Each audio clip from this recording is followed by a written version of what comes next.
Nah, untuk pertemuan hari ini, kita mulai dari yang awal dulu, yaitu bagaimana membuat program dengan menggunakan bahasa pemrograman Dart. Mengapa ini penting disampaikan? Karena untuk framework Flutter, bahasa program yang digunakan adalah bahasa pemrograman Dart. Ya. Jadi mungkin ini merupakan suatu hal yang asing bagi Anda, karena kan kalau kita lihat di semester-semester sebelumnya kan bahasa programan yang kita gunakan kan Python ya, atau mungkin Java. Nah ini kita belajar bahasa pemrograman baru dengan nama Dart. Namun jangan khawatir karena ini ya, tipikal bahasa programan yang ada itu punya kemiripan yang sama. Jadi kalau Anda misalkan sudah cukup familiar dengan bahasa programan yang sebelumnya Anda gunakan seperti Python atau Java, mestinya ketika belajar bahasa programan Dart ini mestinya ya tidak mengalami kesulitan yang cukup signifikan lah ya, karena mirip gitu. Ya mungkin ada perbedaan tapi tidak terlalu besar ya, terutama dari segi sintaks. Nah, kita belajar bahasa pemrograman Dart. Nah, agar bisa menjalankan ini tentu saja Anda memerlukan Flutter SDK ya, di mana biasanya sudah include dengan Dart-nya. Nah, ini merupakan part bagian-bagian dari yang akan kita pelajari pada pagi hari ini. Ya, pertama introduction, nanti kita belajar variabel, operator, dan seterusnya. Dan ini kan topik-topik yang sama ketika kita belajar entah itu Python, entah itu Java, kan ya tidak jauh-jauh dari ini. Dan nanti Anda melihat bahwa mirip banget ya, jadi mestinya bukan hal yang susah. Pertama dulu tentang introduction. Nah, apa itu, ya definisi dulu ya, dari apa itu bahasa Dart. Dart ini merupakan bahasa yang kita gunakan nantinya ketika kita menggunakan framework Flutter ya. Nah, pada awalnya dibuat untuk menggantikan bahasa pemrograman JavaScript, namun bahasa dalam perkembangannya lebih populer ya JavaScript-nya itu sendiri. Nah, akhirnya Dart sendiri orientasinya untuk framework yang lain ya, contoh misalkan Flutter. Nah, dia sifatnya object oriented. Ini mirip sekali kalau kita belajar Java, C++ atau Kotlin ya, bahasa Kotlin. Nah, di sini dia sifatnya object oriented. Jadi nanti mungkin konsep PBO juga akan kepakai di sini. Lalu ini teorinya. Nah, kita langsung teknis saja mungkin ya. Teknis saja, yaitu bagaimana membuat bahasa pemrograman Dart. Kalau Anda menggunakan Visual Studio Code, nah itu nanti Anda pilih di command palette ya, yaitu shortcutnya Ctrl+Shift+P, lalu pilih yang membuat namanya project baru dengan nama Dart. Kemudian karena kita tidak terlalu banyak menggunakan Dart secara spesifik standalone begitu, karena nanti Dart-nya dimanfaatkan untuk framework Flutter, maka kita cukup memilih Simple Console Application. Lalu di situ setelah itu Anda ketikkan nama project-nya, ya, lalu siap digunakan. Nah, kalau mungkin misalkan saat ini Anda belum menginstal VS Code-nya, Anda bisa ini ya, untuk belajar Dart-nya ya, belajar Dart-nya saja. Anda bisa pakai mana ini browser, sebentar ya. Nah, ini pakai ini nanti latihannya, misalkan kalau sekarang nih untuk saat ini Anda belum sempat install via Studio Code-nya, Anda untuk latihan ini spesifik purpose-nya untuk latihan bahasa Dart-nya, Anda bisa buka sekarang nih, misalkan Anda buka dart.dev gitu. Nah, di sini kita bisa digunakan untuk latihan bahasa Dart seperti ini. Seperti ini ya. Nah, kita kembali lagi ke slide. Nah, di sini tampilan awalnya kayak gini. Ini tentu saja karena dia menggunakan object oriented, Jadi mungkin sedikit berbeda dengan Python. Kalau Python kita nggak perlu bikin function tertentu, langsung aja perintahnya apa, print apa gitu, kita execute, kita jalan. Karena dia merupakan object oriented, maka hal-hal yang dieksekusi itu perlu dibungkus dalam sebuah function. Dan nama fungsinya itu adalah ketika kita jalankan program, maka function yang pertama kali dieksekusi adalah function dengan nama main, ya. Ya, harus ada method atau function dengan nama main ini, di mana ketika program itu dieksekusi, maka baris-baris program yang berada pada fungsi main inilah yang akan dieksekusi. Di sini nama fungsinya void main, kemudian dia menjalankan perintah hello world. Kita praktekkan saja sekilas. Mana tadi browser? Sini, di fungsi main-nya di sini. Lalu kita jalankan apa ya, misalkan variabel x sama dengan halo.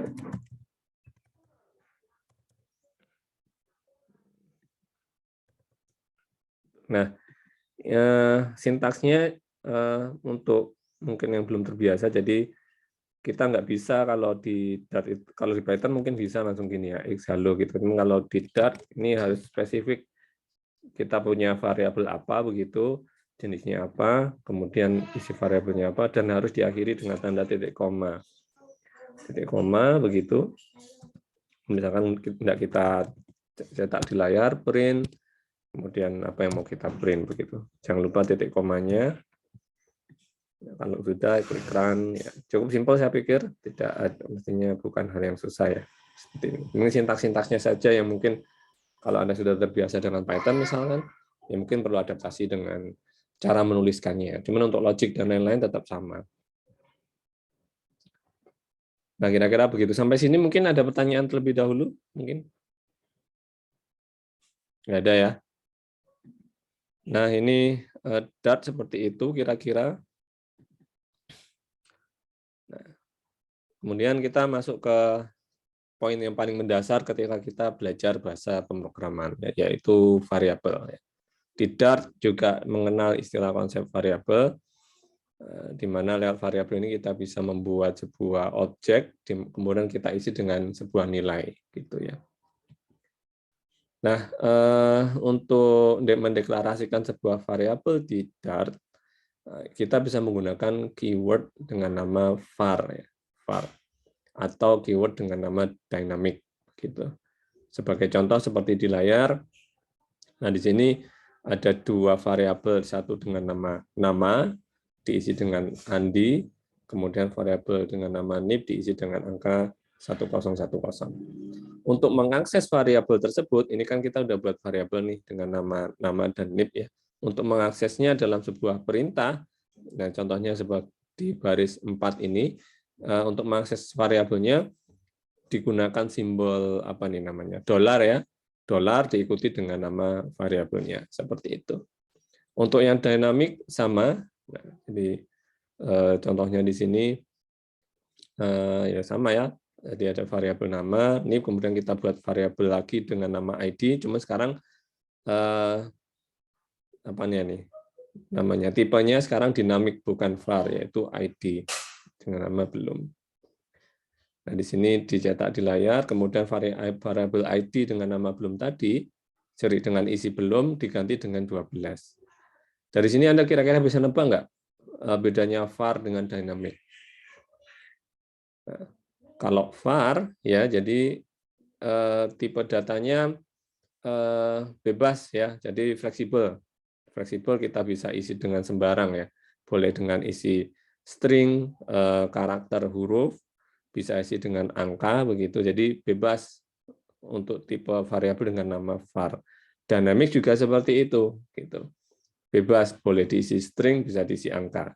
Namun bedanya kalau yang var ya, begitu dia diisi dengan sebuah tipe data berupa string, maka ketika hendak diganti dengan data yang lain, tipe datanya juga harus tetap sama.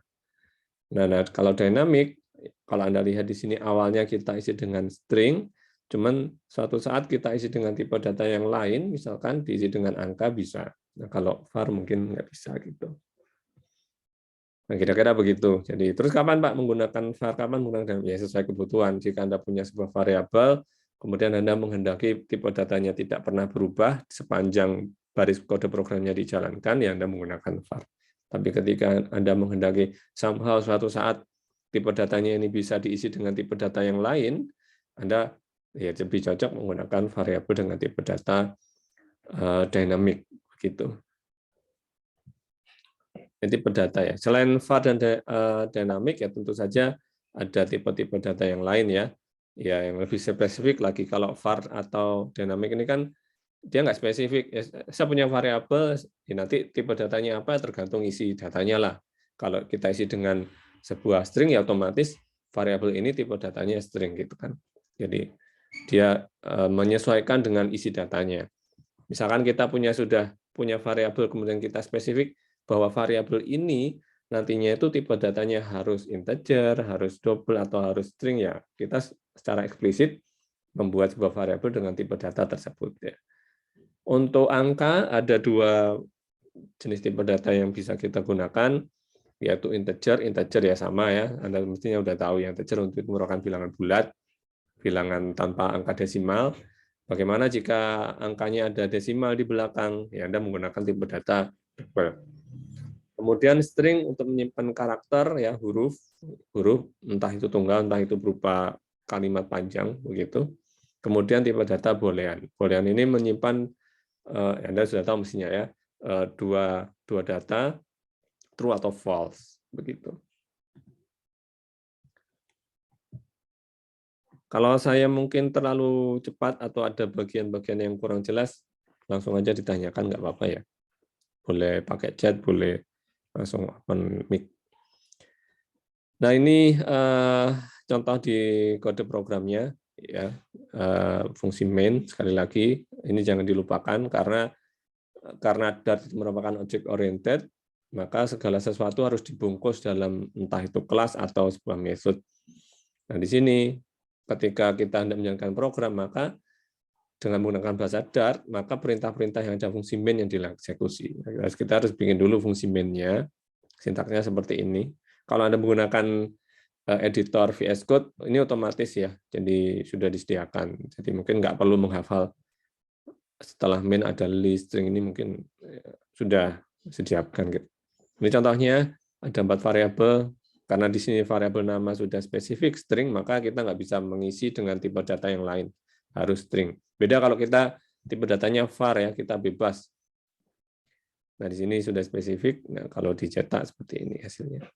Mungkin saya demokan sebentar pakai VS Code ya.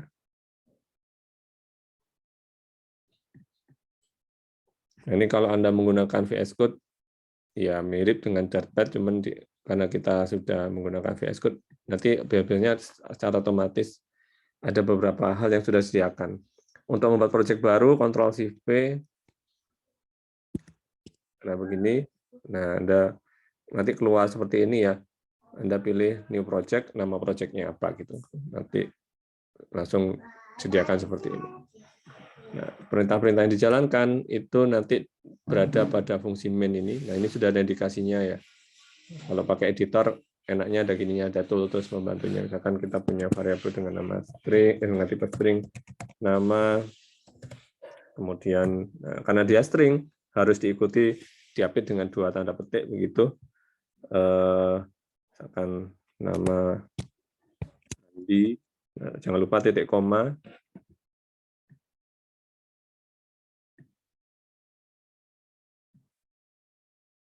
Oh, ini kelihatan nggak di layar ya? Kelihatan nggak nih tulisannya? Kelihatan, Pak. Atau terlalu kecil? Mungkin agak dibesarkan, Pak. Caranya membesarkan gimana ya?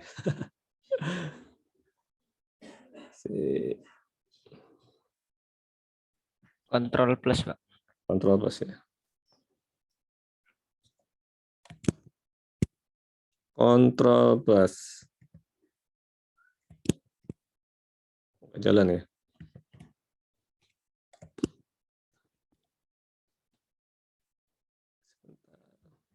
In-nya ya. Atau lewat sini ya. View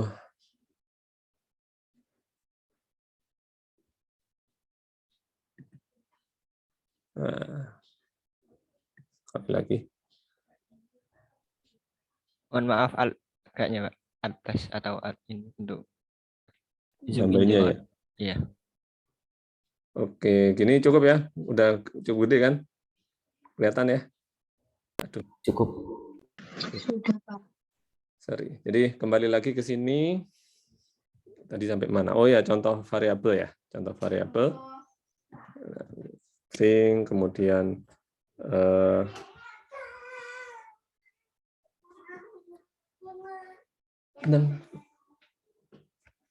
kemudian integer, integer angka 1 sama dengan 1 gitu.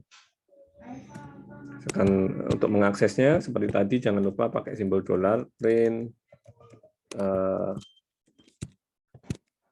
nama, nah ini nama saya. Untuk mengakses variabelnya pakai simbol dolar nama. Kalau pakai kode editor gitu, jadi ada apa namanya drop down-nya gitu untuk membantu kita ya. Jangan lupa titik koma, kemudian print, misalkan angka 1. Nah, kalau udah klik run, nah, seperti itu. Saya pikir bukan hal yang susah ya. Oke, seperti itu mungkin basic-basicnya. Kita kembali ke slide. Nah, oke, tipe data. Nah, untuk tipe data sendiri, kita bisa memberi semacam apa namanya, kayak identifier lah istilahnya ya. Itu dengan keyword final atau const. Final ini kita gunakan ketika kita membuat sebuah variabel, kemudian kita di baris kode program selanjutnya kita tidak ingin nilai variabel ini berubah, begitu. Maka ketika terjadi, karena kan kalau misalkan kita buat variabel, kemudian somehow kita, misalkan variabelnya ada banyak, kemudian kita lupa atau mungkin salah gitu merubah sebuah nilai variabel kan sangat mungkin. Sehingga mungkin untuk mencegah hal itu terjadi, kita misalkan punya variabel x, dan x ini mungkin untuk baris kode program setelahnya itu tidak pernah berganti nilainya, kita bisa memberikan identifier final di depan begitu. Final variabel x sama dengan berapa. Maka nanti nilai variabel tersebut tidak boleh diganti, tidak bisa diganti sepanjang kode program setelahnya. Nah, kalau const juga sama, cuman dia levelnya itu pada kelas level ya. Ini sedikit berbeda, apa namanya? Nanti akan kita singgung pada bagian object oriented ya. Constnya, jadi kependekan dari konstanta. Nah, itu terkait variabel ya. Nah, variabel tentu saja bisa kita olah, entah itu kalau misalkan apalagi kalau variabelnya berupa variabel numerik, bisa dilakukan operasi contoh misalkan operasi aritmatika ya. Jadi plus minus kali bagi modulus dan seterusnya. Simbolnya juga sama di Dart dengan bahasa pengetahuan lain jika tidak ada perbedaan. Kalau jumlah pakai jumlah, kurang pakai kurang dan seterusnya. Modulus juga pakai simbol persen. Gitu. Dan operator prefix dan postfix ini juga berlaku di Dart ya. Misalkan simbol plus plus dan simbol minus minus gini. Bedanya apa? Kalau plus plus diikuti dengan nama variabelnya, nah itu contohnya ini nih, kita punya A dan B. A0, B plus plus A. Nah, isi B-nya berapa? Isi B-nya di sini kira-kira berapa nih isi B-nya? 1 atau 0? Kalau ada seperti ini. Ketika piring B dijalankan, ini isi B-nya berapa? 1 atau 0?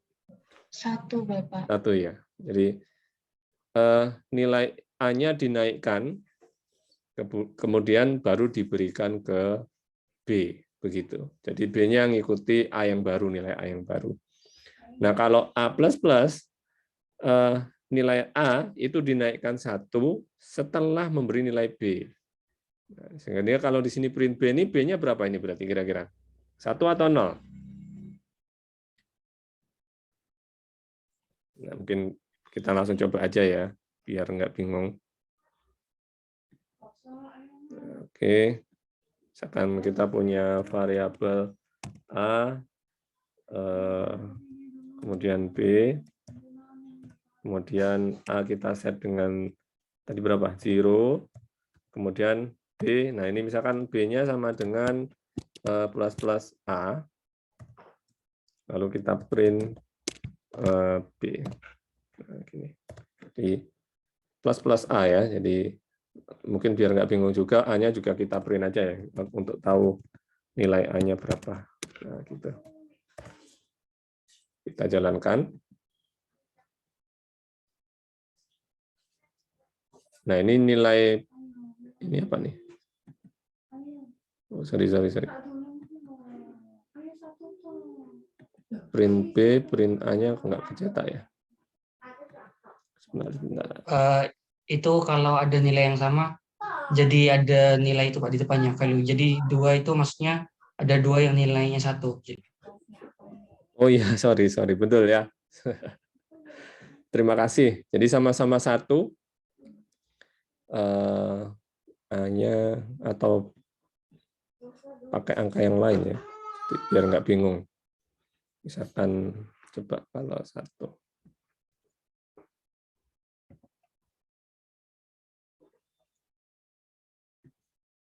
Pastinya sama juga ya. Sorry. Mungkin di bagian print-nya ditambah 1. Kenapa? Di bagian print A-nya ditambah 1 biar tahu bedanya. Iya. Thank you. Di sini tetap 0. Terima kasih ya.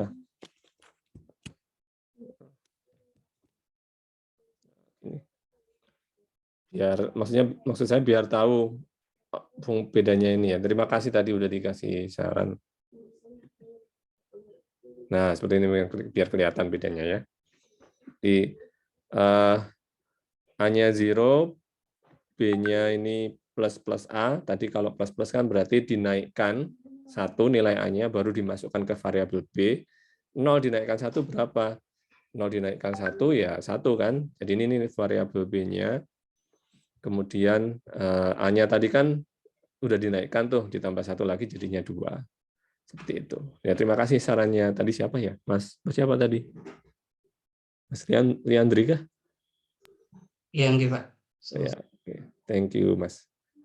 Nah, kemudian kita coba bedakan dikit. Jadi misalkan kalau tadi kan plus A, sekarang A plus. Nah, ini A-nya 0, B sama dengan A plus. Nanti bedanya di sini. Nah, di sini tadi kan 1 nih, dia tetap 0. Kalau A plus, A-nya dimasukkan dulu ke B, baru A-nya dinaikkan. A-nya 0 dimasukkan ke B, sehingga B-nya 0 ya, baru A-nya dinaikkan. Yang 0 jadi 1. Nah, di sini 1 tambah 1, 2. Mungkin itu bedanya. Kalau plus A, A-nya dinaikkan 1 dulu, baru dimasukkan ke B. Kalau A plus, A-nya dimasukkan dulu, baru dinaikkan 1. Gitu. Mungkin itu bedanya lah. Yang ya saya sendiri sering lupa ya, ini apa bedanya A plus sama A plus. Jadi seperti itu mungkin untuk mengilustrasikan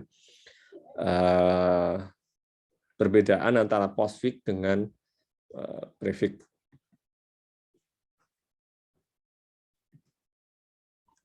Kembali ke slide. Oke ya. Seperti itu mungkin. Ada pertanyaan mungkin dari sini sebelum lanjut?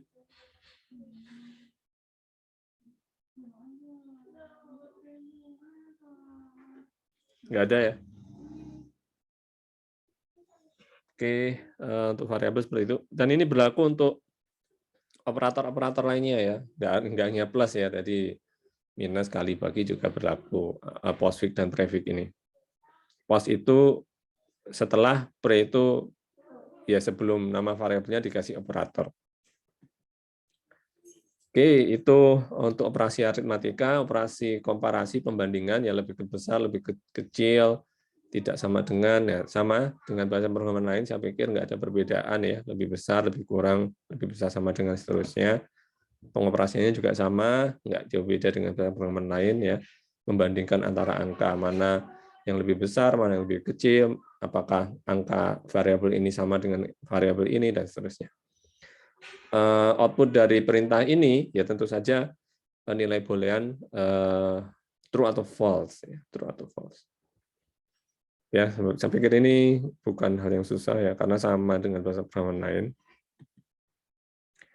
Kemudian tipe tes operator di sini, maksudnya di sini ya, jadi kayak gini nih, yaitu dengan perintah is atau is tanda seru gitu. Di outputnya dia berupa nilai boolean true atau false. Ini untuk ngecek apakah sebuah variabel itu tipe datanya apa gitu. Nah, contohnya di sini kita buat variabel dengan tipe data integer n diisi 3, dan lalu di sini dicek apakah variabel n ini adalah integer begitu. Apakah n adalah integer? Jika memang n ini integer ya tentu saja outputnya berupa nilai true. Bedanya dengan is tanda seru apa? Ya is tanda seru itu untuk ngecek kebalikannya ya. Jadi kita punya variabel double dengan nama n begitu, lalu ada variabel bilangan. Isi variabel bilangan ini sebuah nilai boolean hasil dari perintah pengecekan ini. Apakah n ini bukan integer? Kalau ini apakah n adalah integer? Kalau yang ini karena ada tanda seru negasi ya. Apakah n ini bukan integer? Ya jawabannya true begitu. Nah, cuman yang sering lupa itu ini sedikit berbeda dengan yang ini ya. Kalau ini kan tidak sama dengan itu simbol negasinya ini berada di depan simbol sama dengannya. Ini untuk mengecek nilai ya, nilai. Nah, ini untuk mengecek is ini untuk mengecek tipe. Bedakan antara tipe dengan nilai, tipe data. Seperti itu. Dan letak tanda serunya berada di belakang. Apakah n ini bukan integer? Ya, karena n kan double. Apakah n adalah integer? Ya, seperti itu. Oke, kemudian operator yang nantinya bakal kita sering gunakan juga yaitu operator logic, ya, logic operator, yaitu operator dan operator atau. Ya. Jadi true, biasanya kalau ada dua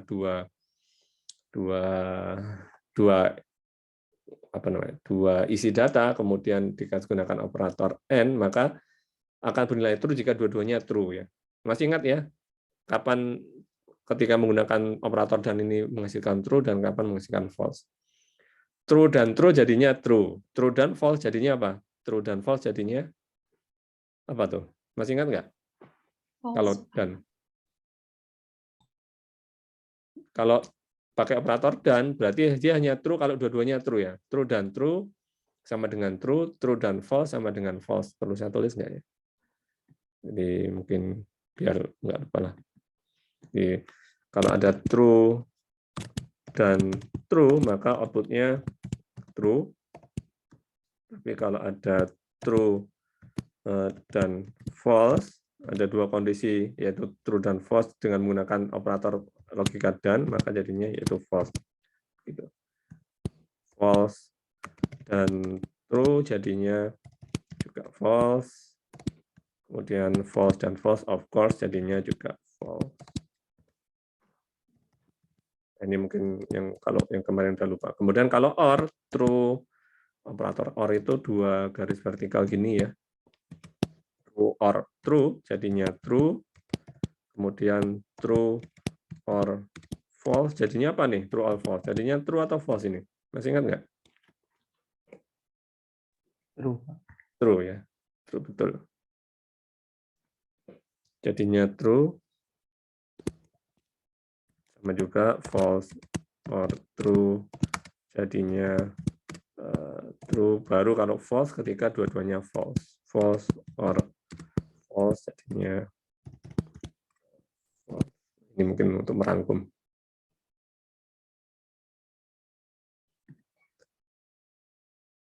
Lalu operator negasi yaitu tanda seru ya, tanda seru apakah tidak. Nah begitu maksudnya kayak tadi.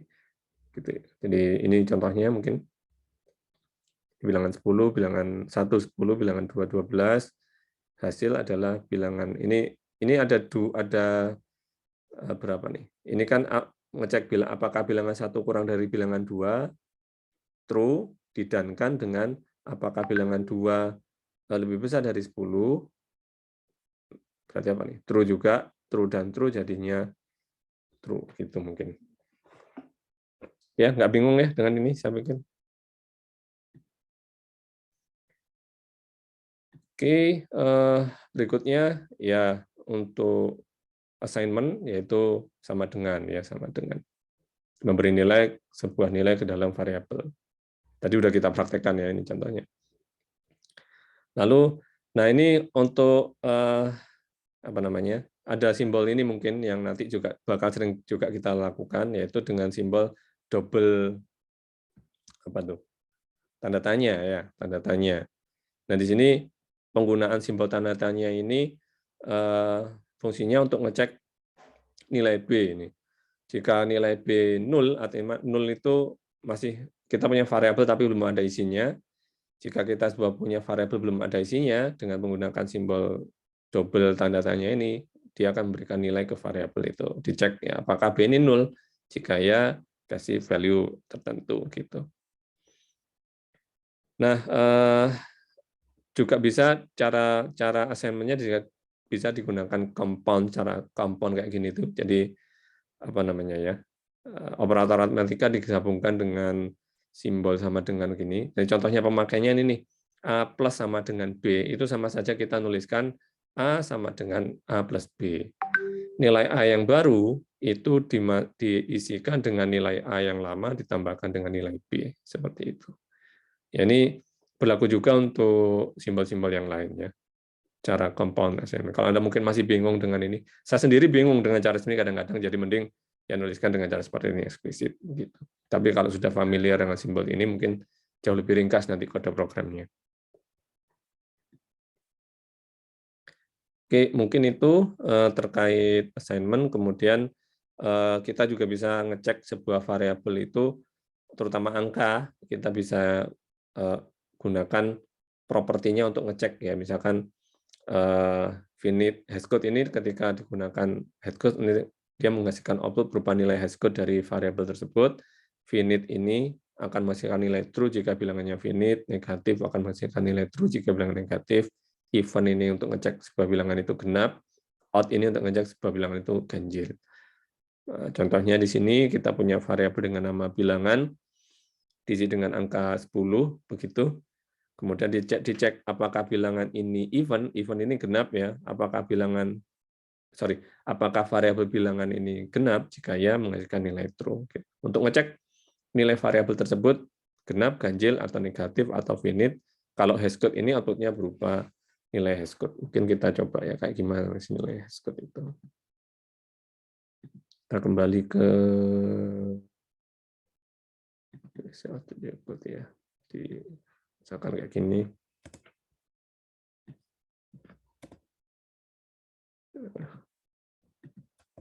Variabel A, kemudian A kita isi dengan angka 100, misalkan print dot hashcode berapa, kemudian print apakah A itu ganjil is apa tadi?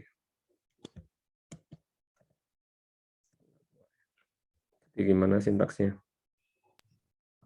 Itu untuk tipe datanya harus jelas, Pak. Jadi harus integer.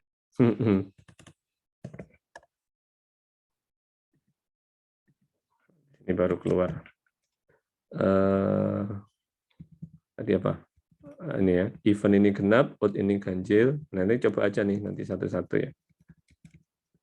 Mungkin is out. Nah, begini. Jadi Anda mungkin kalau pengen penasaran karena ya silakan dicoba ya. Jadi kan macam-macam tuh tadi properti yang bisa diakses ya. Hashcode-nya 100, apakah out itu apa tadi? Ganjil. Nah, bukan ya, dia genap, false. Misalkan kita pengen cari akses yang lain, misalkan tadi apa nih? Apakah infinite? Kemudian ini kita ganti dengan a dot apa tadi? Sign misalkan. Jadi untuk mengetahui properti sign-nya dari variabel A, gitu misalkan. Nah, seperti itu. Nanti silakan eksperimen ya. Jadi untuk mengetahui fungsinya masing-masing.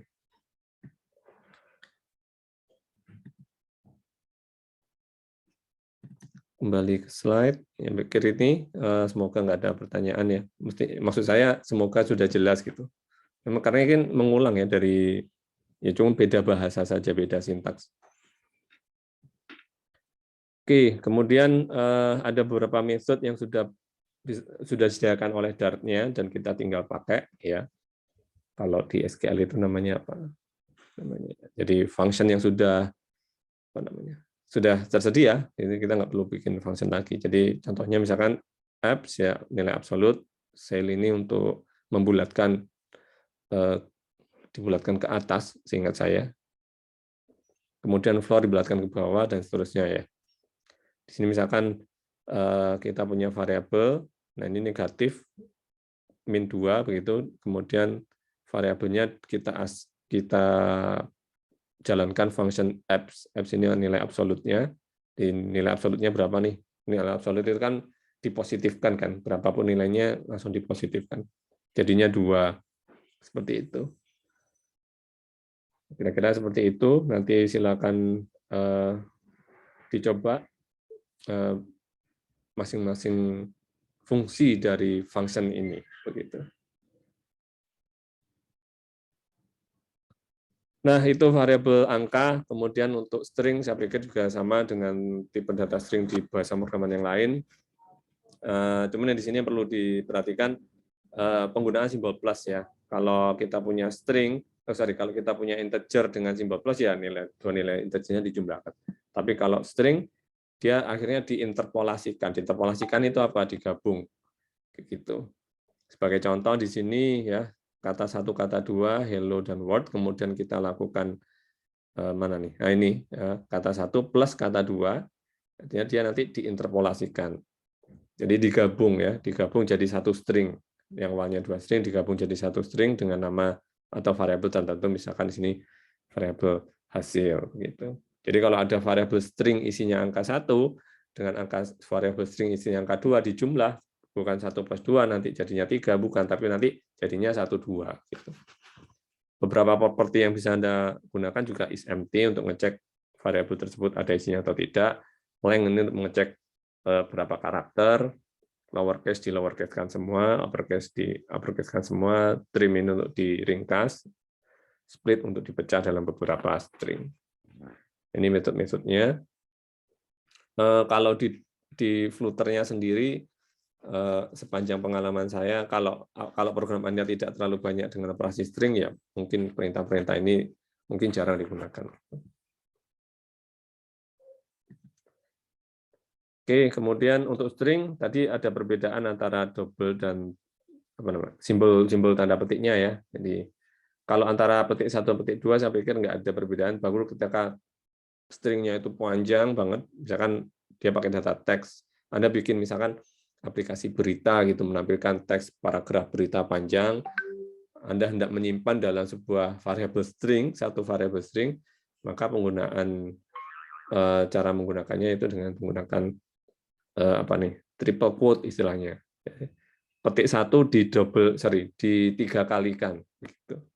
Kira-kira seperti itu untuk memeriksa untuk memberi nilai variabel string yang jumlahnya itu jumlah kalimatnya panjang. Sebentar ya, ada telepon.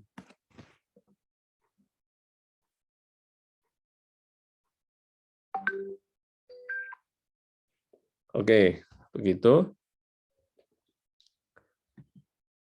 Nah, itu variabel ya. Lalu kita masuk ke sebentar.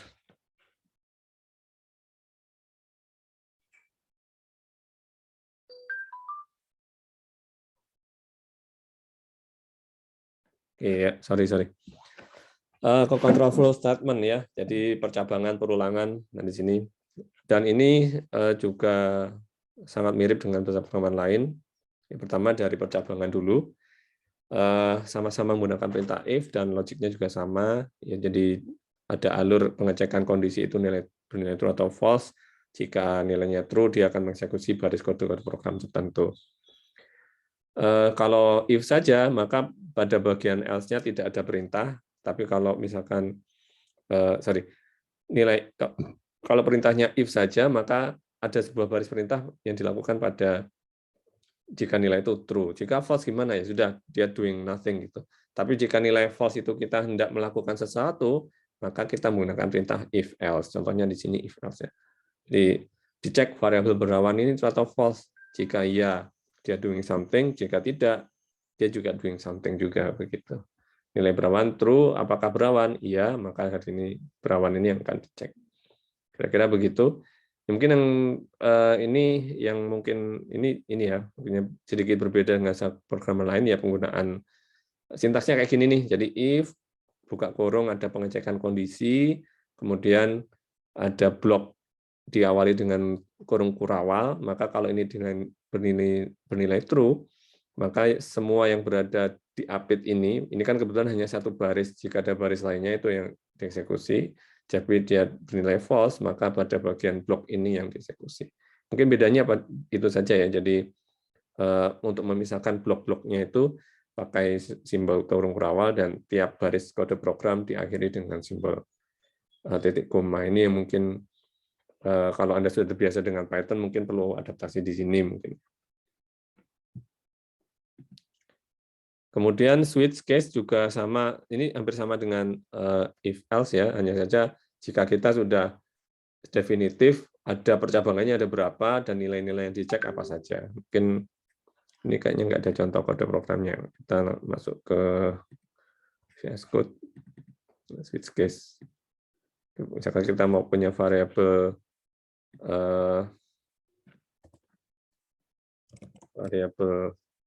nilai begitu, isi dengan berapa ya?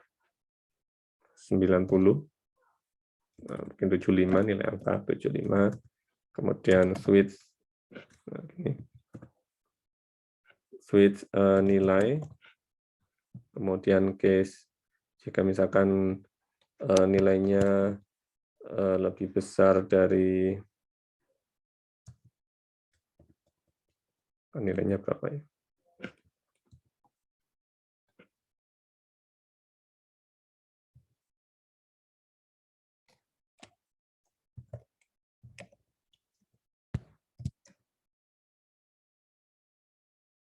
Saya lupa nih, ini nilainya di sini sudah digunakan nilai, akan kita gunakan nilainya lebih besar dari 80.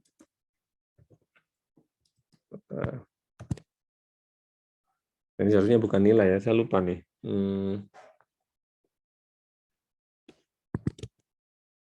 Langsung value yang mau dibandingkan, Pak. Case value-nya apa gitu, Pak? Value berarti di sini apa, Pak? Integer, Pak. Integer Bukan ya. bukan operasi, bukan statement, tapi langsung value saja, Pak. Misalkan case 80.2 itu, Pak. Oh, gitu ya. Gitu. Sorry, aku sintaknya agak mati apa. 80. Sudah gitu, tanpa kurung. Ini lebih besar. Nggak bisa. Nggak Operasinya bisa, ya? Cuma sama dengan. Sorry, ya. Kalau ada perbandingan, artinya kalau ada perbandingan dibandingkan dengan nilai lain, kita menggunakan if else. Tapi jika tadi seperti tadi switch case nilainya yang tidak dimasukkan itu spesifik berapa, nah mungkin pakai switch case. Nah, contoh sini kayak tadi kalau kita mau pakai nilai, misalkan ada operasi perbandingan kayak gini. Nah, sorry. Mana tadi? Nah, gini, misalkan kita ada perbandingan nilainya berapa nih, kalau ada rentang sekian sampai sekian nilainya apa. Nah itu mungkin ya nggak bisa pakai switch. Cuman kalau yang tidak dibandingkan itu spesifik, nilainya berapa nih, kalau ini berapa, tidak ada operasi perbandingan, contohnya di sini. Nah itu pakai switch case bisa. Ini error kenapa nih, titik koma ya. Oh ya, titik koma. Nggak pakai kurung kurawal, Pak. Kenapa? Nggak usah kurung kurawal kayak ya.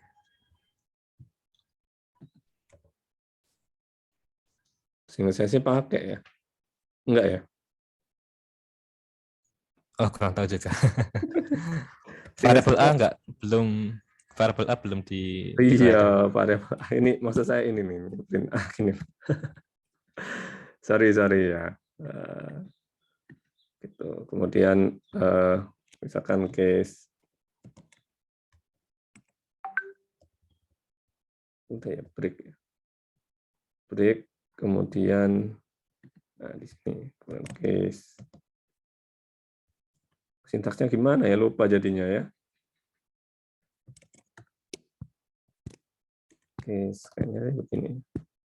Sorry, saya jadi lupa sintaksnya ya. 75. Nah, ini baru print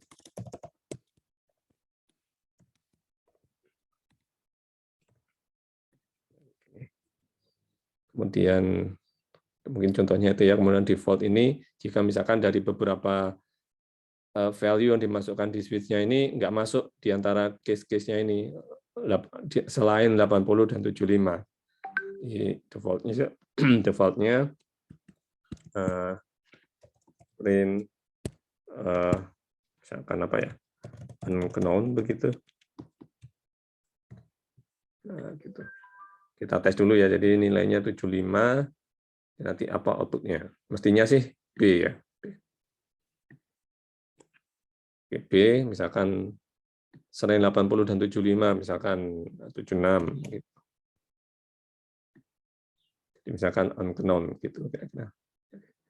Ini tadi sempat lupa sintaksnya, mohon maaf ya.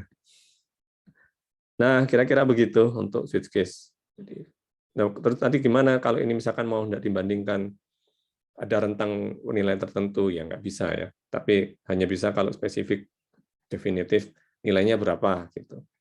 Kalau ada rentang, ya sintaks yang digunakan menggunakan perintah if else.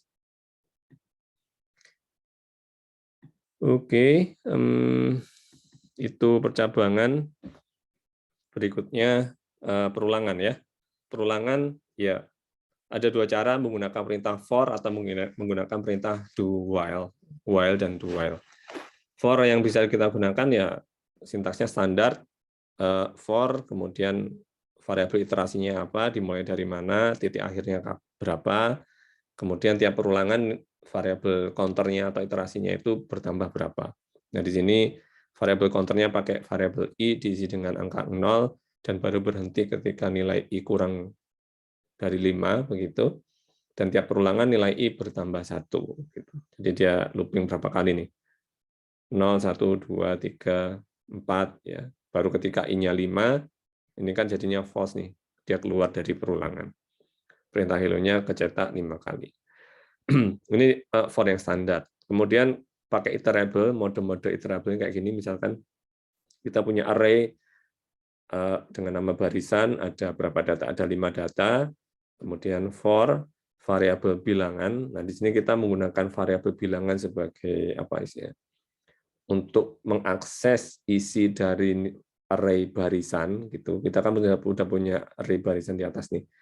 Nah, ini untuk mengaksesnya kita pakai variabel bilangan ya, print bilangan, artinya 1, 2, 3, 4, 1, 3, 5 dan seterusnya. Nah, ini bisa kita kombinasikan cara iterable-nya, misalkan untuk ngecek apakah dari bilangan-bilangan ini untuk ngecek manakah yang ganjil. Jika ada yang ganjil, dicetak di layar gitu. Nah, kayak gini. Barisan dot where bilangan ini variabel apa namanya? Untuk aksesnya. Jika bilangannya ganjil, untuk tiap bilangan cetak bilangannya seperti itu. Mungkin kita praktekkan sebentar.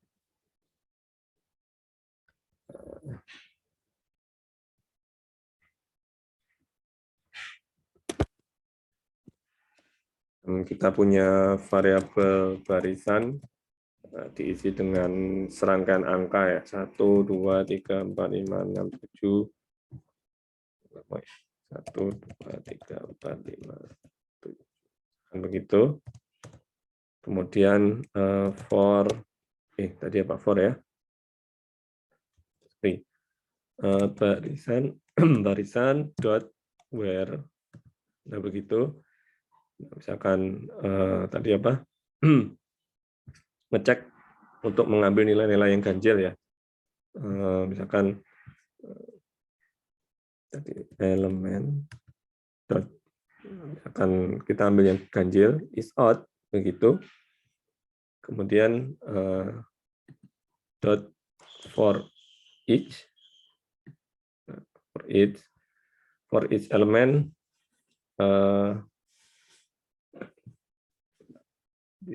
sini kita apakan nih bilangan, jika bilangannya ganjil terus kita apakan gitu di elemen print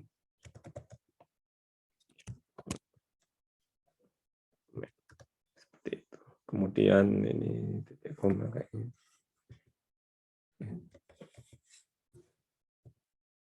Ya. Kita jalankan seperti itu. Ini digabung antara looping, kemudian Anda ngecek pengaksesan properti gitu ya. Akan menghasilkan nilai true atau false, kemudian kalau true dicetak. Jadi barisan kemudian dicek ya. Nah, elemen ini untuk kita bikin variabel ya dengan nama elemen gitu. Fungsinya untuk mengakses isi dari array barisan. Diakses satu-satu dari depan belakang gitu. Lalu dicek apakah ini merupakan bilangan ganjil gitu ya. Jika dia merupakan bilangan ganjil, lalu tiap elemen tadi dicetak di layar begitu. Jadi munculnya angka-angka ganjil saja yang berasal dari array, isi array barisan ini gitu. Pak bingung Pak, mending pakai biasa aja, jadi dicek satu-satu if apa langsung ya monggo gitu. Karena dengan cara ini kan bingung nih. Misalkan bingung ya pakai looping biasa, pakai pengecekan if biasa gitu ya silakan gitu.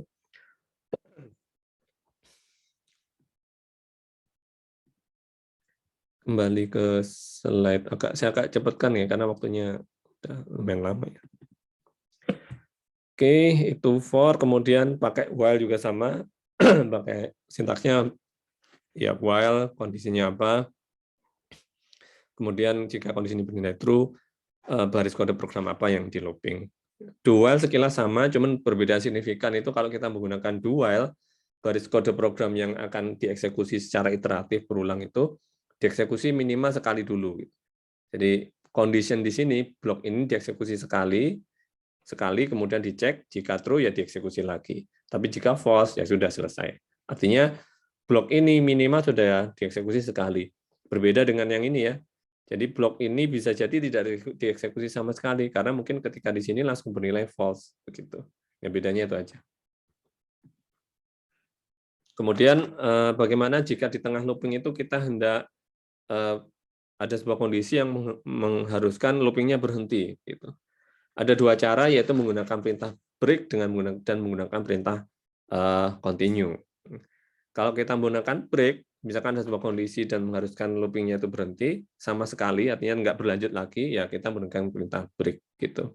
Nah, sebagai contoh di sini kita punya array 1 sampai 9, begitu nilai bilangannya itu lebih dari 7, ya break, ya sudah. Artinya begitu isi variabel bilangannya ini kan urut nih 1, 2, 3, begitu isi variabel bilangannya itu 8, dia break sehingga nggak dilanjutkan. Artinya looping print bilangan yang isinya 8, 9 ini nggak dieksekusi, cukup sampai 7. Itu break. Kalau continue, itu pada looping itu dia berhenti, cuman dia melanjutkan ke siklus perulangan berikutnya. Sebagai contoh di sini, ada bilangan 1 sampai 9, lalu dicek jika bilangannya itu ganjil, continue, artinya apa? Dia berhenti dari looping, tapi berlanjut ke siklus looping setelahnya. Seperti itu. Jadi, apakah bilangan itu ganjil? Jika ya, print bilangan di skip, berhenti ya, dia di skip, karena kan loopingnya break, loopingnya kan berhenti ya. Dia tidak langsung keluar dari block loopingnya, tapi balik lagi ke siklus setelahnya. Jadi kalau kita lihat, begitu angkanya itu 1, continue. Print bilangan nggak dijalankan, dia balik lagi ke atas. 2, apakah true? Ternyata false nih, berarti 2 dicetak. Gitu. Sehingga yang dicetak ini yang angka yang genap. Mungkin itu ya perbedaannya antara break. Kalau break ya berhenti sama sekali, kalau continue berhenti, pada looping itu, titik itu berhenti, tapi dia lanjut langsung balik lagi ke atas, ke siklus looping setelahnya. Oke, kemudian itu tipe data yang primitif ya, istilahnya tipe data primitif ADT. Tipe data primitif bukan ADT. Nah, ada tipe data lanjut ya, yaitu list atau array istilahnya. Mungkin ada menggunakan istilah lain untuk array.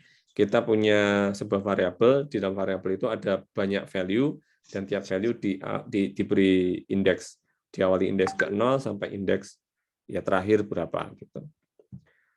Nah, seperti itu ya. Jadi ini tadi udah kita praktekkan ya. Jadi kita punya variable list, angka grup isinya 1, 2, 3, 4, 5, indeks ke 0 ini 1, indeks ke 1, 2, dan seterusnya. Gitu.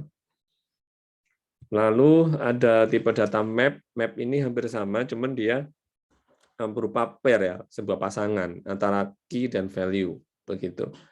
Sebagai contoh di sini kita punya variabel hadiah, ini tipe datanya map karena ada pasangan antara key dan value.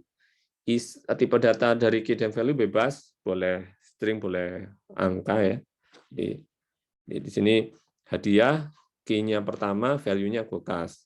Kedua, key kedua ini key-nya itu yang kedua, kemudian value dari key kedua yaitu TV, ketiga kipas begitu.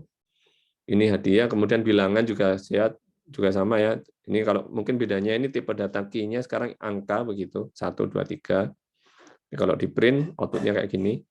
Print hadiah saja artinya semua baik key maupun value-nya dicetak sekaligus. Jadi pertama kulkas, kedua TV dan seterusnya. Kemudian bilangan dengan key 1 ya. Bilangan dengan key 1 yaitu angka 1 atau tulisan 1 gitu. Kemudian hadiah .length ini panjangnya, panjang datanya yaitu 3. Loh Pak, ini kan ada 6. Hadiah ini 6 kok di sini ada 3. Bukan 6 ya, cuman ini kan satu pasang. Jadi antara pertama dan kulkas ini tidak dihitung 2, cuma dihitung 1. Jadi ada 3 data seperti itu, ada 3. Nah, ini untuk map dan ini nanti akan sering kita gunakan nantinya tipe data baik list maupun map ini di Flutter-nya akan sering kita gunakan pola-pola kayak gini.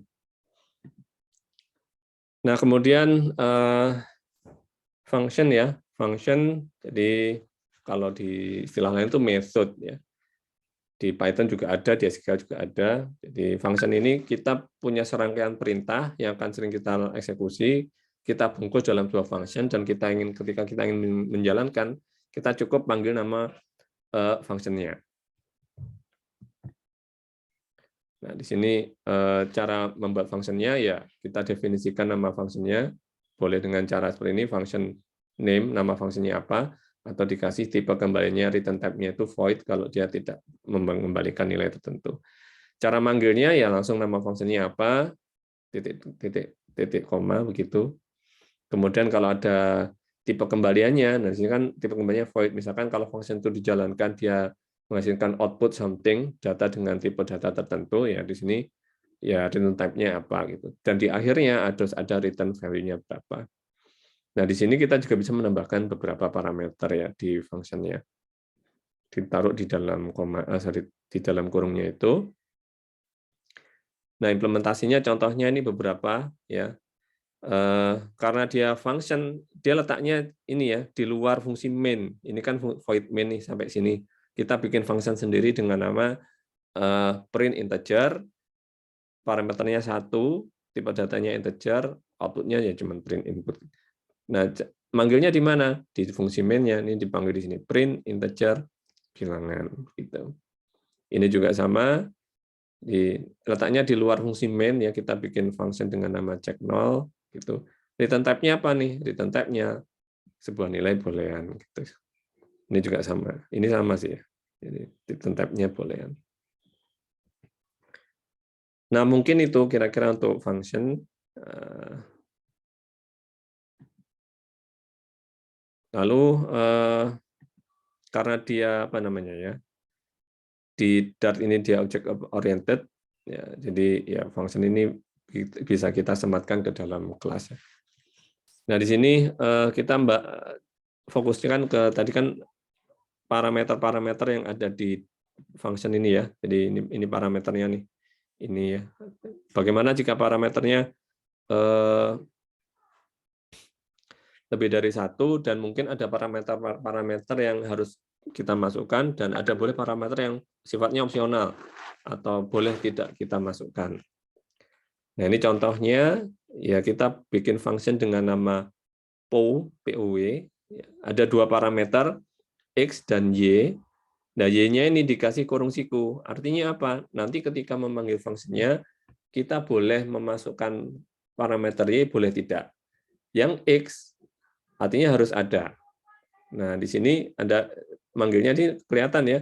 Ini ada 2 parameter. Di sini ada 2 parameter. Nah, di sini parameternya cuma 1. Nah, ini karena di sini parameter kedua sifatnya opsional, sehingga boleh dimasukkan dan boleh tidak. Begitu. Ini kan PO ini untuk pangkat ya, 2 pangkat 2, 2 pangkat 3. Nah, terus ketika di sini parameternya itu hanya 1, terus apa Pak? Parameter kedua diisi apa? Ya diisi dengan nilai default-nya di sini, yaitu 2. Sehingga ketika kita tidak memasukkan parameter kedua, maka by default parameter keduanya itu di-set dengan angka ini, value ini. Ini kan parameter keduanya kan Y ya.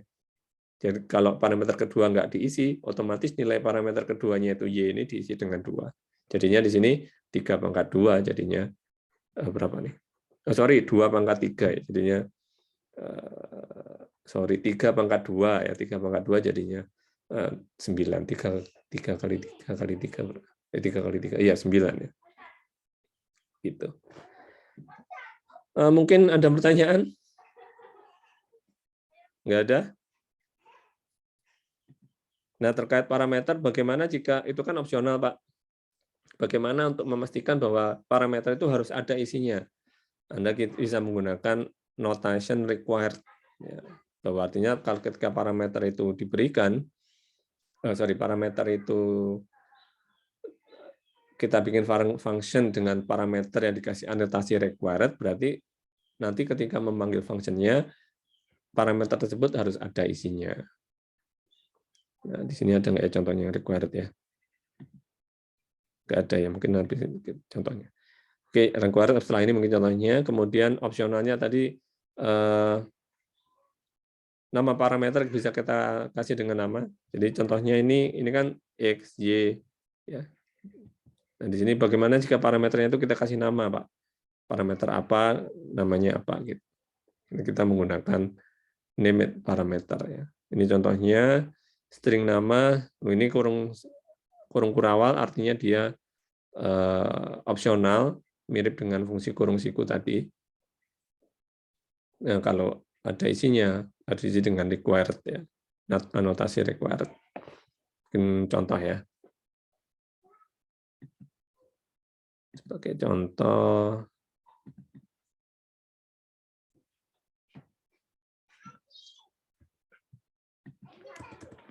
dan info, kita mengikuti contohnya itu. Parameter pertama nama, kemudian parameter kedua ini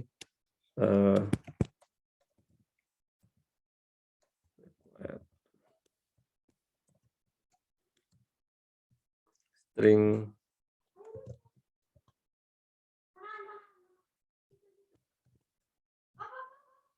ini kasih required-nya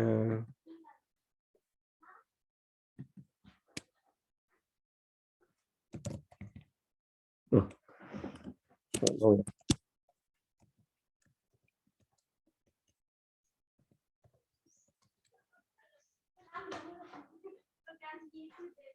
Di dalam kurung kurawal, Pak. Kurang kurawal. Oh iya.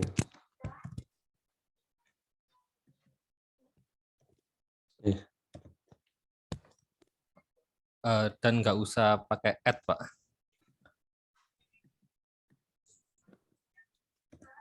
Nah, okay. Sorry. Satu lagi mungkin ya yang sifatnya opsional. Nama, hobi. Nah, gitu.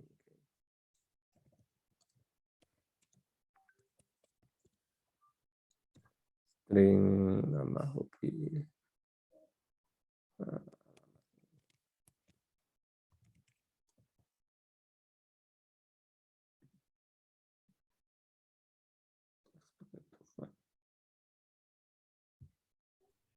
Di dalam satu kurung kurawal yang sama, Pak. Apa nih? Di dalam satu kurung kurawal yang sama, itu kan 2 kurung kurawal. Oh iya. Sorry. Oh, ya. Terus default value, Pak. Default value-nya apa untuk alamat?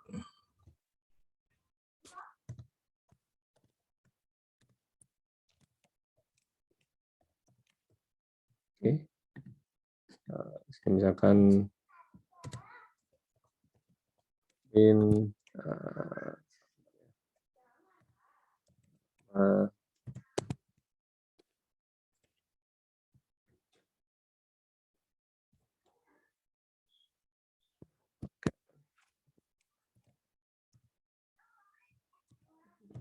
kemudian print yang kedua hobi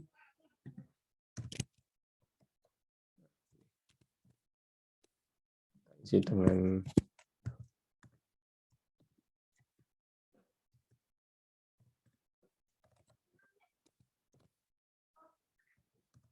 tadi apa, alamat,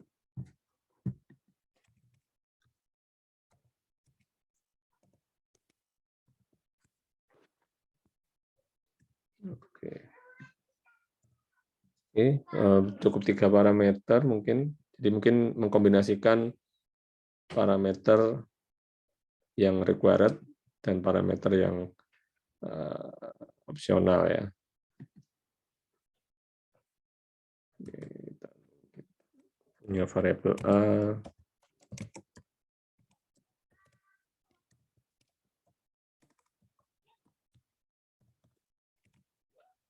B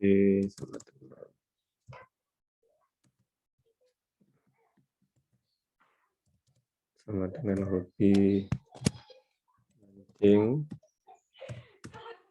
kemudian variabel C sama dengan jalan info. Nah, nama nih, namanya siapa nih? Namanya A. Kemudian hobi. Nah, ini kenapa kok keluar seperti ini? Karena tadi name variable, name parameter yang ada namanya. Jadi parameter nama dengan kita kasih nama ke parameternya ya. Hobi. Jadi di sini hobi harus spesifik karena dia required. Jadi hobinya misalkan hobi. Kemudian parameter ketiganya mungkin kita kosong. Itu kita jalankan. Nah, kita lihat ya. Ini nanti masuk ke nama, kemudian hobinya itu B, B ini apa, mancing. Nah, kemudian kok alamatnya Kalimantan? Padahal di sini Sumatera. Karena kita nggak masukkan variabel, kita nggak masukkan parameter ketiga, sehingga by default parameter ketiganya diisi dengan Kalimantan. Misalkan kita tambahkan, misalkan jadi C begini. Memang ya, required ya. B. Diawali alamat, Pak. Nah, Iya, sorry. Karena name-nya. Nah, ini alamatnya C. Nah, jadi yang ini nilai default-nya ketimpa dengan parameter yang dimasukkan gitu. Tapi jika parameter ini tidak kita masukkan, ya dia otomatis menggunakan parameter default-nya. Nah, kira-kira itu mungkin ini kita juga bisa ini sih. Nama. Enggak ya? Nama.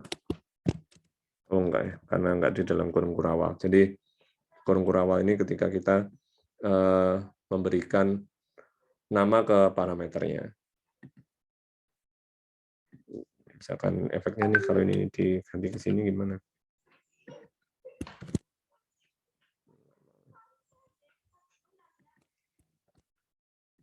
Nah, kira-kira itu penggunaan apa nih? Parameter, name parameter yang ada requirement-nya dan name parameter yang sifatnya opsional. Kira-kira begitu.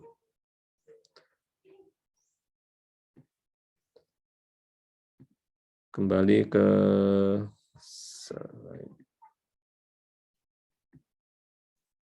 Nah, itu function, kemudian Anda sudah mengambil PBO ya? Sudah atau masih ongoing? Sedang PBO atau sudah ya? Saya lupa kemarin. Sedang ya? Ya, sedang. Belum Pak. Jadi nanti saya nggak tahu ya, sudah terangkan belum? Sudah terangkan atau belum? Jadi nanti mestinya di PBO nanti Anda akan mengenal konsep kelas, akan mengenal konsep objek ya. Dan itu nanti juga kita gunakan di Dart ini. Di gimana ya cara jelaskannya ya? Sampai mana ya? Atau mungkin kemarin udah diterangkan apa kalau boleh tahu? Biar saya mungkin terangkan ininya disesuaikan dengan apa materi PPO-nya gitu. Di PPO-nya sendiri di pertemuan pertamanya udah sampai mana? Atau terakhir dah? Boleh cerita dikit nggak? Kelas-kelas ini sudah belum? Kelas itu apa minimal? Belum ya?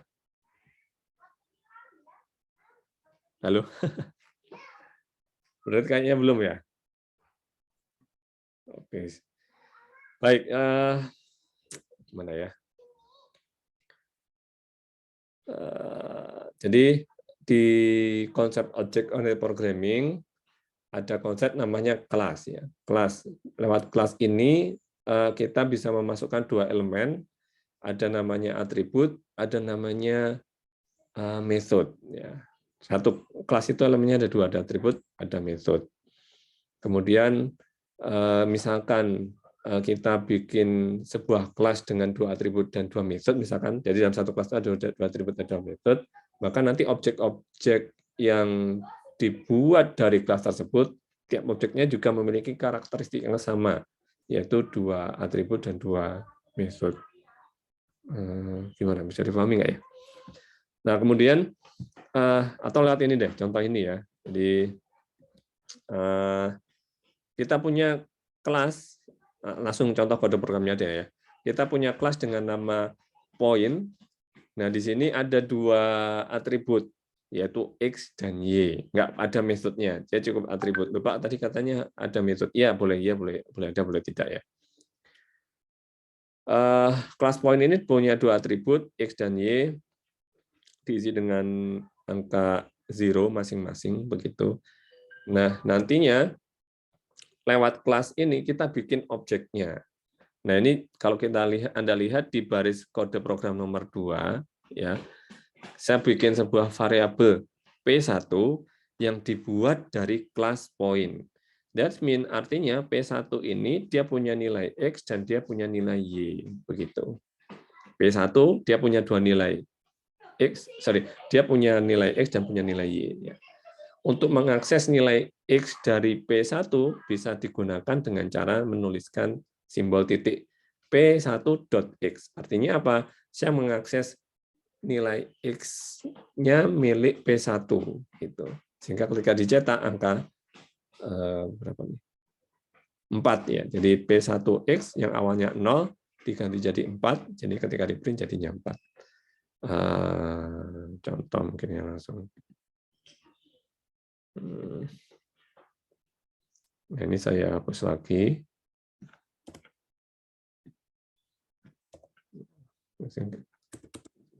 Kelas point ya.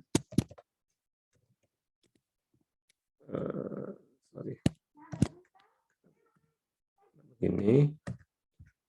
Kemudian di integer X sama dengan 0, integer Y sama dengan ini. Kemudian saya buat var P1 sama dengan apa tadi? Point. Nah, gini. Nah, kita buat var P2 nih. P2 sama dengan point juga. Nah, jadi baik P1 dan P2 itu dibuat dari kelas point. That means artinya masing-masing P1 dan P2 dia punya nilai X dan Y-nya sendiri. Gitu. Sehingga ketika saya akses P1.x, saya isi dengan tadi 4, kemudian P2.x sama dengan misalkan 6, begitu. Kemudian P1.y saya isi dengan berapa? 8 gitu ya. Lalu di print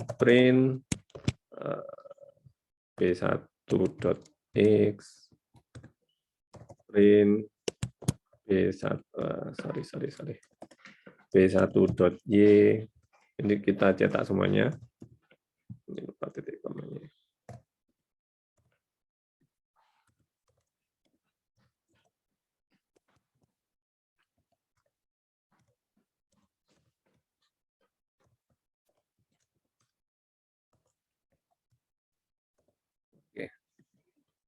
Ini ya, kita jalankan coba. Nah, di P1.x 4 ya, P1.y 8 ya, udah digantikan. P2.x 6. Nah, ini sudah di set 6 ya, 6. Lalu di sini P2.y 0 karena belum dirubah nilainya. Nilai defaultnya langsung 0 begitu. Kita bungkus lewat cara kelas ini, ya tiap-tiap contohnya tiap objek, ini objek istilahnya, ini kelas. Objek P1 dibuat dari kelas point, konsekuensinya P1 punya nilai X-nya dan P1 punya nilai Y-nya. Kita juga bisa menambahkan atribut-atribut yang lain, misalkan kita tambahkan lagi Y gitu. Akan default-nya nilainya juga 0. Kok YZ ya, sorry, Z. Nah, di sini artinya P1 juga punya nilai Z, P1 nih punya Z, dan berapa, 10, P2 juga punya nilai Z. Nah, kira-kira begitu mungkin ilustrasi sederhananya ya, penggunaan kelas. Mungkin ada pertanyaan dari sini. Nah, mungkin detailnya, karena gimana ya, ini konsep sih, dan perlu penjelasan detail ya. Nanti insya Allah akan dapatkan di materi PBO, namun kurang lebih cara penggunanya seperti ini ya. Jadi kita bikin semacam cetakan gitu lah, apa istilahnya ya. Ya cetakan ya, di mana nanti variabel apapun atau objek apapun yang dibuat dari kelas point, dia pasti akan punya nilai atribut-atributnya. Dan di sini P1 dan P2 karena dibuat dari kelas point, maka tiap masing-masing P1 dan P2 dia punya nilai X, Y, dan Z. Disesuaikan dengan ini. Begitu. Mungkin begitu ilustrasinya ya. Dan ini juga akan sering kita gunakan nantinya, konsep ini di Flutter ya. Misalkan Anda punya objek tombol, tombol itu punya atribut warna, dia punya atribut apa namanya, lebar, tinggi, tulisan di tombolnya, kayak gitu nanti cara penggunaannya di Flutter-nya. Mungkin itu. Nah, konstruktor ini metode yang dipanggil untuk memberi value ke atribut, di mana nama metodenya sama dengan nama kelasnya. Nah, ini contohnya, ini kelas, saya punya kelas dengan nama point. Nah, ini metode nih. Ini namanya metode konstruktornya ya. Gitu. Nah, ini bisa kita manfaatkan ketika hendak memberi nilai ke atributnya secara spesifik gitu. Variabel P1 point 23. Nah, maksudnya 2 di sini akan mengisi nilai X, 3 di sini akan mengisi nilai Y. Fungsi dari konstruktor itu. Ini ya. Fungsi konstruktornya dipanggil pada bagian ini.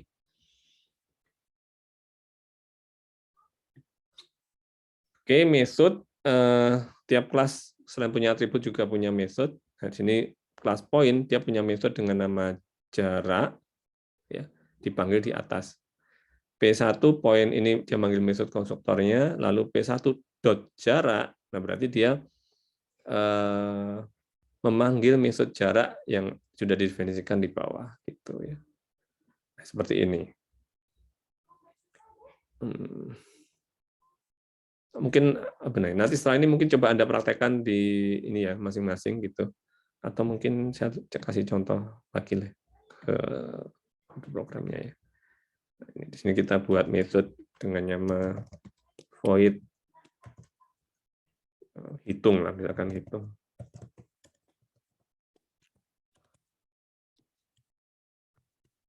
Atau gini aja deh palingnya, void tampilkan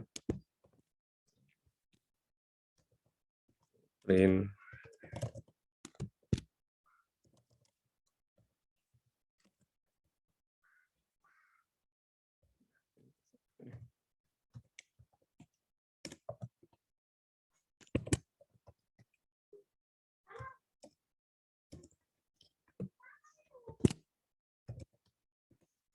sorry, print this.y.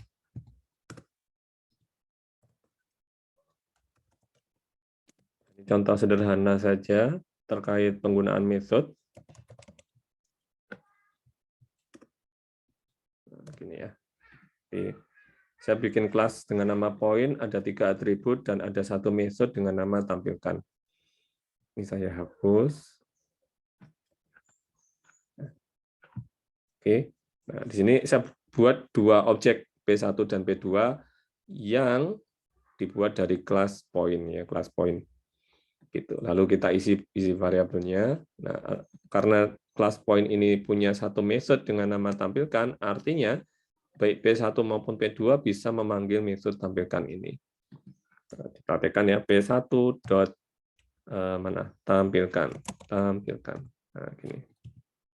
Lalu P2 dot tampilkan juga. Ketika dieksekusi, jadinya, nah ini isinya ya. Di 4, 8, 10 ini XYZ-nya milik P1. 6012 XYZ-nya milik P2 gitu. Nah, ini dihasilkan dari memanggil metode tampilkan ini. Kira-kira begitu. Loh, Pak, ini kok 0? 0 itu mana? Ini kan tadi nilai Y-nya P2 kan nggak di-set ya. Y-nya P2 kan nggak di-set. Jadi otomatis nilai default-nya yang dipanggil jadinya 0 begitu. Ini ilustrasi sederhana terkait konsep object oriented, ada kelas, ada atribut, dan ada metode, cara manggilnya bagaimana, kira-kira begitu. Nah, ini kalau mau dibahas ya panjang ya terkait ini, cuman simpelnya kayak gini, nanti detailnya insya Allah di mata kuliah BPO ya. Kira-kira seperti ini. Balik lagi ke slide. Ya, kayaknya sih sudah ya. Oh, belum ya. Metode setter dan getter kurang lebih digunakan ketika kita hendak mengakses atau merubah nilai-nilai atau value-value yang ada di kelas, dalam sebuah kelas ya. Nah, ini contohnya. Nah, di sini kita bikin dulu dengan nama kelas rectangle, ada 4 atribut gitu ya. Ini metode konstruktornya, ini metode getternya, dan ini metode setternya. Fungsi getter kurang lebih sama ketika kita hendak mengambil nilai tertentu dari atributnya. Fungsi metode setter itu untuk meng-assign nilai tertentu pada atributnya. Gitu. Ya kurang lebih nanti ini silakan dicoba ya, kode program ini silakan dipraktekkan. Karena waktunya ini karena ada banyak hal yang harus saya nih. Jadi gimana ya? Ini konsep materi OOP ya kurang lebih seperti ini, dan nanti akan dijelaskan di materi BPO. Contoh sederhananya seperti ini. Nanti silakan dipraktekkan. Ini juga konsep BPO ya. Jadi kalau kita punya sebuah kelas, itu kita bisa bikin kelas turunannya. Kelas turunannya, di mana kelas turunan ini dia akan punya atribut dan metode yang sama dengan kelas superkelasnya. Ada superkelas dan subkelas. Nah, di sini kita contohnya ada kelas dengan nama car, kemudian ada metode dengan nama turn on. Isi metode turn on sendiri itu memanggil metode active key dan active engine begitu. Nah, lalu kita bikin kelas lagi dengan nama smart car. Nah, di sini ada tulisan extends. Nah, fungsi extend di sini berarti kelas smart car ini merupakan subkelas dari kelas car. Karena kelas smart car ini merupakan subkelas dari kelas car, otomatis tanpa kita definisikan secara eksplisit, dia juga punya metode ini. Dia punya metode turn on, dia punya metode active key, dan dia punya metode engine, active engine ya. Mungkin itu. Nah, untuk konsepnya sendiri, cara penggunaannya nanti kita sambil jalan lah ya di Flutter-nya, nanti cara menggunakan ini insya Allah ada begitu. Jadi nggak bahas detail tentang konsep subkelasnya. Nah, insya Allah itu mungkin ya mungkin terutama pada bagian akhir ya, saya menyadari mungkin pada bagian akhir tentang object oriented pasti banyak pertanyaan. Sekali lagi itu porsinya mata kuliah BPO, dan namun jangan khawatir nanti sambil jalan ketika kita belajar, ini kan masih Dart ya, konsep Dart-nya ya. Ketika nanti kita belajar Flutter-nya, bagaimana membuat aplikasi di Flutter-nya nanti sambil jalan kita pelajari tentang itu ya. Jadi jangan khawatir. Mungkin untuk sekarang mungkin pusing ya, wah apa ini surplus dan tapi cukup sampai situ, nanti sisanya sambil jalan saya pikir gitu. Mungkin itu dari saya. Monggo jika ada pertanyaan atau mungkin dari siapa, Pak Zarkasi atau Pak Gama, kalau ada mungkin mau nambahkan boleh, monggo silakan. Atau ada pertanyaan juga boleh. Pak Gama, Pak Zarkasi mau nambahkan? Atau teman-teman ada pertanyaan?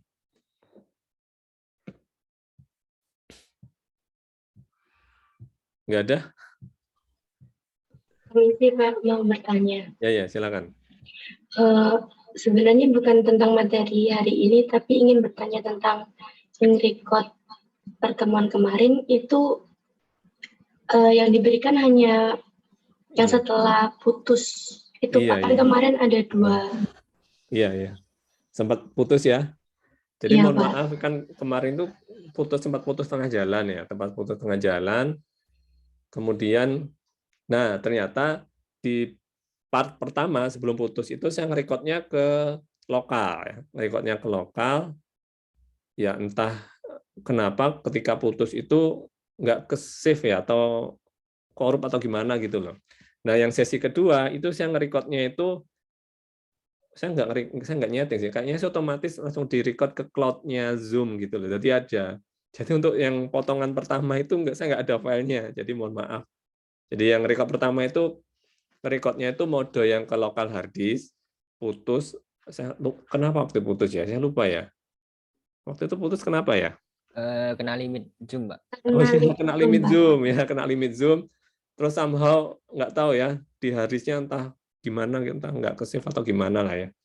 Nah di yang kedua itu save-nya ke cloud dan kesimpan. Jadi saya nggak punya yang potongan pertama, mohon maaf nggak punya rekamannya, mohon maaf ya. Jadi yang ada yang Terima potongan kasih, kedua Pak. itu. Gitu untuk recordnya ya. Nah yang hari ini udah record kan?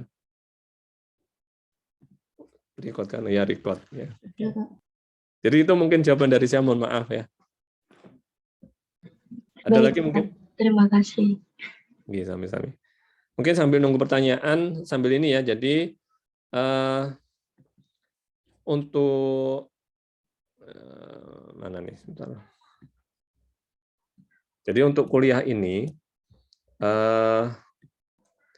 sebagai salah satu mekanisme penilaiannya, yaitu kan adanya final project ya di akhir itu. Nah, final project ini dikerjakan secara kelompok ya, secara kelompok. Kemudian ini sebentar. Nah, satu kelompok saya share aja deh kalau gitu ya, mungkin terkait ininya final project. Oke, ya. Jadi terkait final project Anda diminta dikerjakan secara kelompok. Dan ini sudah mulai pekan ini ya. Jadi sebagai tugas untuk pekan ini ya, Anda diminta untuk kelihatan ya, saya share screen text kelihatan ya. Halo. Terlihat, Pak. Oke. Iya, Pak. Kecil enggak? Gimana cara gedeinnya ini? Sudah kelihatan. Tidak, Pak. Cukup besar. Oke, jadi Anda bikin kelompok begitu. Masing-masing kelompok anggotanya maksimum 3 orang. Usahakan jangan solo ya, jangan sendirian karena ini bukan tugas yang ringan. Jadi kerjakan secara kelompok.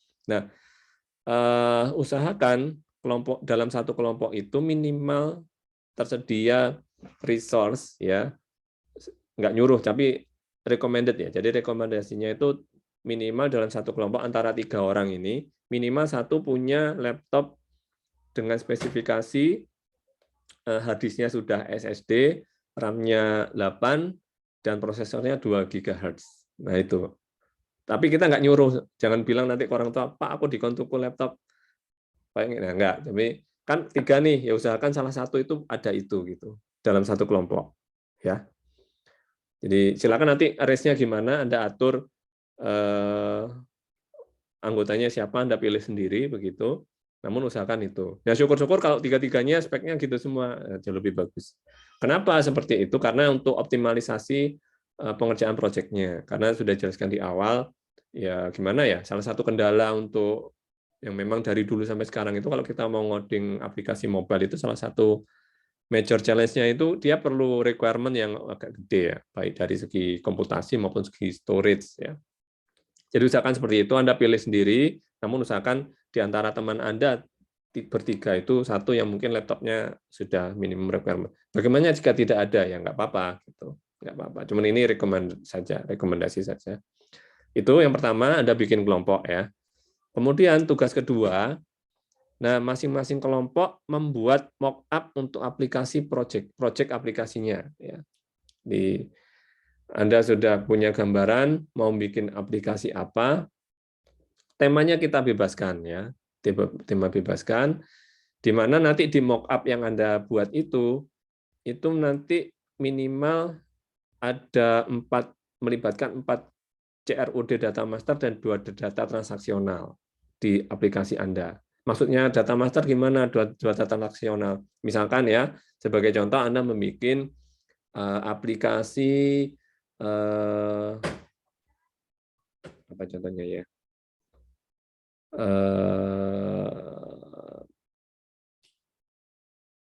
Aplikasi pemesanan makanan di restoran lewat mobile gitu.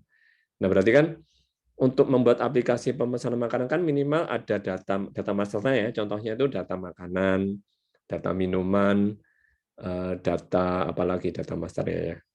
Data karyawan atau data koki ya misalkan, atau data misalkan kasir, seperti itu 4 data masternya. Data transaksionalnya yaitu data ya ada customer datang, kemudian dia pesan apa, kan itu dicatat di data transaksional ya, siapa pesan apa dan kapan. Nah, gitu. Nah itu ilustrasi apa itu yang dimaksud data master dan data transaksional. Nah minimal ada 4 data master dan ada 2 data transaksional.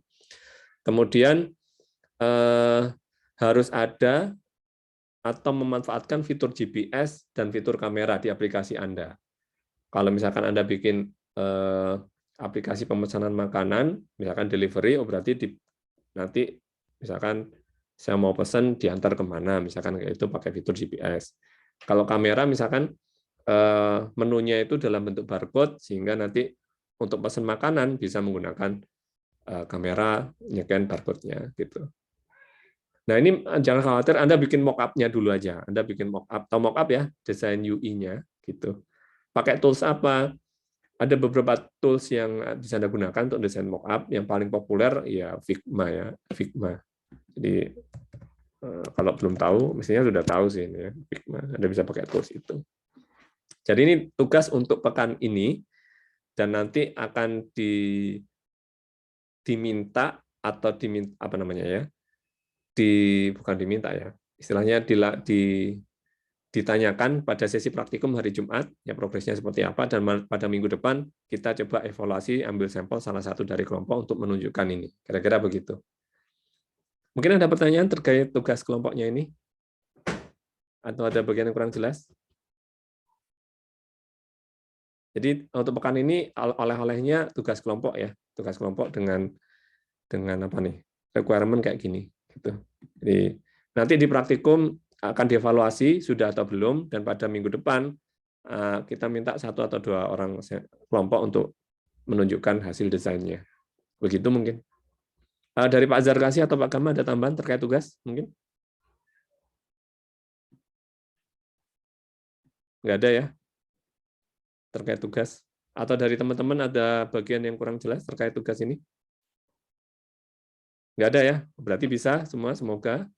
Jadi ya mohon dikerjakan, jangan berpikir waduh susah dan bagaimana, karena cukup mock-up aja, mock-up. Minimal Anda punya dari ini, Anda punya gambaran ingin membuat apa di final project-nya nanti. Kira-kira itu saja dari saya, kurang lebihnya mohon maaf. Waktunya juga kebetulan udah habis juga ya, jadi kita jumpa lagi di pekan depan insya Allah. Jangan lupa tugasnya. Jika ada pertanyaan dan lain-lain, kita diskusikan di luar kelas, boleh via WA atau yang lainnya. Pas praktikum juga boleh, nanti mas-masnya Anda bisa tanya-tanya. Kalau ke dosen sungkan, bisa ke mas-mas asisten ya. Kira-kira itu saja dari saya. Terima kasih. Assalamualaikum warahmatullahi wabarakatuh. Selamat pagi. Waalaikumsalam. Waalaikumsalam.